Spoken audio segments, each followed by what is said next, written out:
Hello friends, welcome back to the dream enjoy. आज हम एक और नए वीडियो के साथ आए हैं जिसमें हम आर्मी का क्लर्क और जीडी का प्रैक्टिस सेट करने वाले हैं, जिसमें कि मैंने टोटल 20 क्वेश्चन इसमें ऐड किया है, जो कि पिछले साल भी इसमें से कई पूछे गए हैं और उसी आधार पर और भी इसमें मैंने सेट किया है। तो प्रैक्टिस सेट को स्टार्ट करने से पहले मैं आपको बता दूं कि अगर आपको किसी भी क्वेश्चन का आंसर पता हो तो आप कमेंट बॉक्स में कमेंट में लिख सकते हैं और लास्ट में अपना स्कोर को लिखना ना भूलिएगा कि आपने कितने क्वेश्चन इसमें अटेम्प्ट किया और सही किया। तो चलिए हम प्रैक्टिस को स्टार्ट करते हैं और देखते हैं। तो पहला क्वेश्चन आपके सामने है, जम्मू और कश्मीर की राजभाषा या कार्यकारी भाषा क्या है? तो इसका अगर आंसर आपको पता है तो आप कमेंट बॉक्स में लिखिए, और नहीं तो इसका आंसर हम आपको बताते हैं। तो जम्मू कश्मीर की कार्यकारी भाषा है जो कि उर्दू है, यानी कि इसका ऑप्शन है जो कि वी हो जाएगा। ऐसे जम्मू कश्मीर में और भी एक दो भाषाएं बोली जाती है, जैसे कि उर्दू, हिंदी, कश्मीरी, ये सभी भी जम्मू कश्मीर में बोली जाती है, लेकिन इनका कार्यकारी और राजभाषा है जो कि उर्दू माना जाता है। तो चलिए हम अगले क्वेश्चन की ओर चलते हैं। तो यहाँ पर दूसरा नंबर में क्वेश्चन है, भारत का राष्ट्रीय गान जन गण मन पहली बार कब गाया गया था? तो इसका आंसर आप बताइए, और अगर आपको किसी भी क्वेश्चन के लिए ज़्यादा टाइम चाहिए तो आप वीडियो को स्टॉप कर सकते हैं।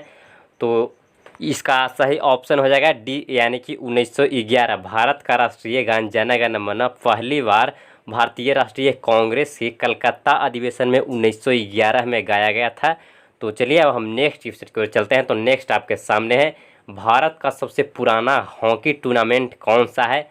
तो इसका सही ऑप्शन हो जाएगा ए, यानी कि वेटन कप। वेटन कप है जो कि भारत का सबसे पुराना हॉकी टूर्नामेंट है। और इसके साथ साथ एक और भी बहुत ही इम्पोर्टेंट क्वेश्चन हॉकी से रिलेटेड पूछा जाता है कि हॉकी का जादूगर किसे कहा जाता है?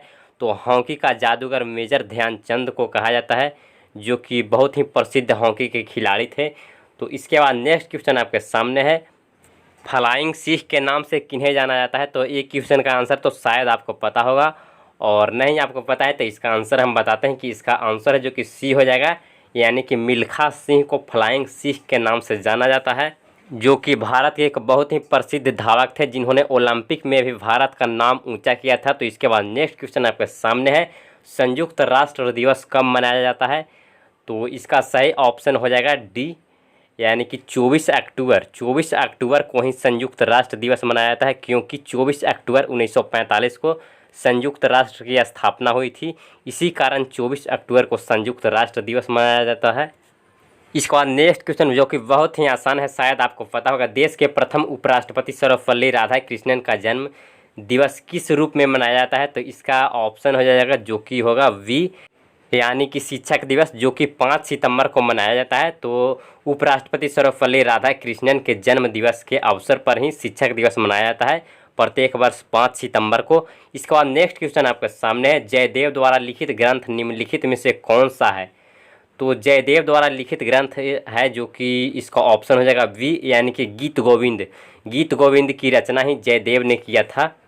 मैं आपको बता दूं कि बुक और राइटर से जितने भी रिलेटेड इम्पोर्टेंट क्वेश्चन बनते हैं वो आप याद कर लीजिएगा, क्योंकि बुक और राइटर से इम्पोर्टेंट क्वेश्चन पूछे जाते हैं। जैसा कि आपको आगे नेक्स्ट में क्वेश्चन में भी दिख रहा होगा, लाइफ डिवाइन किसकी प्रसिद्ध रचना है?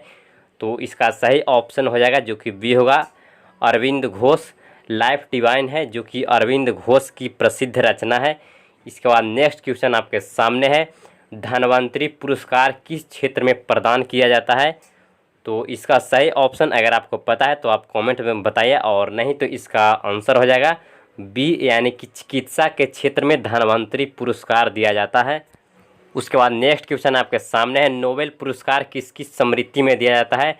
तो इसका सही ऑप्शन हो जाएगा जो कि वी, यानी कि अल्फ्रेड नोबेल। अल्फ्रेड नोबेल के ही स्मृति में नोबेल पुरस्कार दिया जाता है। 1901 ईस्वी से ये नोबेल पुरस्कार स्टार्ट हुआ है, और ये भी क्वेश्चन इसमें पूछा जाता है कि नोबेल पुरस्कार कितने क्षेत्र में दिया जाता है? तो आपको मारना है 6 क्षेत्र में नोबेल पुरस्कार दिया जाता है, और अर्थशास्त्र में 1969 से नोबेल पुरस्कार स्टार्ट हुआ था, और बाकी सभी क्षेत्रों में 1901 में ही स्टार्ट हो चुका था। तो चलिए अब हम नेक्स्ट क्वेश्चन की ओर चलते हैं। तो नेक्स्ट आपके सामने है, विश्व की पूरी जनसंख्या में भारत की कुल कितनी जनसंख्या का प्रतिशत है? तो इसका सही ऑप्शन होगा ए, यानी कि 17.5%। वर्ल्ड में जितनी भी जनसंख्या है उसका 17.5% अकेले ही इंडिया में है। इसी कारण भारत जनसंख्या की दृष्टि से वर्ल्ड में दूसरे नंबर पर आता है। तो इसके बाद नेक्स्ट क्वेश्चन की ओर चलते हैं। नेक्स्ट आपके सामने है, निम्न में से भारत की सबसे बड़ी जनजाति कौन सी है? तो इसका सही ऑप्शन हो जाएगा जो कि वी होगा, यानी कि गोंड। गोंड है जो कि भारत की सबसे बड़ी जनजाति है। ये क्वेश्चन बहुत ही ज़्यादा इम्पोर्टेंट है। ये क्वेश्चन एसएससी, रेलवे, ये सब में भी बहुत ज़्यादा बार पूछा जा चुका है। इसके बाद नेक्स्ट क्वेश्चन आपके सामने है, संविधान के किस भाग को भारत का मैग्ना कार्टा कहा जाता है? तो इसका सही ऑप्शन अगर आपको पता है तो आप कमेंट में बताइए, और नहीं तो इसका ऑप्शन हो जाएगा बी, यानी कि भाग 3। संविधान के भाग 3 को भारत का मैग्ना कार्टा कहा जाता है। तो इसी में संविधान से रिलेटेड एक और ही बहुत ज़्यादा इम्पोर्टेंट क्वेश्चन पूछा जाता है कि मौलिक अधिकार भारत के संविधान के किस भाग में है? तो इसका सही ऑप्शन वी होगा, यानी कि भाग 3 में ही भारत का संविधान का मौलिक अधिकार है, जो कि है। इसके बाद नेक्स्ट क्वेश्चन आपके सामने है, हीरक जयंती कितने वर्ष के अंतराल पर मनाई जाती है? तो इसका सही ऑप्शन हो जाएगा सी, यानी कि 60 वर्ष। हीरक जयंती है जो कि 60 वर्ष के अंतराल पर मनाई जाती है।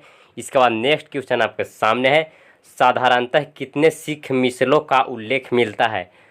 तो यहाँ पर इसका मतलब ये है कि जैसे कोई भी जाति में कास्ट होता है कि इसमें 3-4 कास्ट, 4 कास्ट, तो इसी प्रकार से यहाँ पर सिख मिसल है, मिसलों की संख्या है। इस सिख में इसके अंतर्गत कितने कास्ट आते हैं? तो यहाँ पर इसका आंसर हो जाएगा जो कि सी, यानी कि 12 मिसल के अंतर्गत आते हैं। उसके बाद विजय स्तंभ का निर्माण किसने करवाया था? तो इसका सही ऑप्शन हो जाएगा सी, यानी कि महाराणा कुंभा। यहाँ पर दिया गया है राणा कुंभा, लेकिन वही है। इसके बाद नेक्स्ट क्वेश्चन आपके सामने है, मंगल और बृहस्पति ग्रह की कक्षाओं के बीच सूर्य के चारों ओर परिक्रमा करने वाले सेल के छोटे टुकड़े के समूह को क्या कहते हैं? तो यहाँ पर आप इतना ज़्यादा ध्यान में नहीं रखना, सिर्फ ये ध्यान में रखना कि मंगल और बृहस्पति के बीच में अगर रहे तो इसका आंसर है जो कि क्षुद्र ग्रह होता है। इसके बाद नेक्स्ट और लास्ट क्वेश्चन आपके सामने है, तमिलनाडु तट पर निम्नलिखित किसके द्वारा शीतकालीन वर्षा होती है? यानी कि तमिलनाडु के तट पर किस मानसून के द्वारा शीतकाल में वर्षा होती है? तो इसका ऑप्शन है जो कि ए हो जाएगा, यानी कि उत्तर पूर्वी मानसून से ही तमिलनाडु के तट पर शीतकाल में वर्षा होती है। तो आज के लिए सिर्फ इतना ही। तो जल्दी से कमेंट में अपना स्कोर बताएं कि आपने इन 20 क्वेश्चन में से कितना स्कोर किया है। और अगर आप चाहते हैं कि इसी तरह से और भी नेक्स्ट प्रैक्टिस सेट आना चाहिए तो आप कमेंट बॉक्स में बताइए। और अगर ये वीडियो आपको अच्छा लगा है तो इसको लाइक कीजिए और इस चैनल को सब्सक्राइब भी कर सकते हैं। Thanks for watching my video.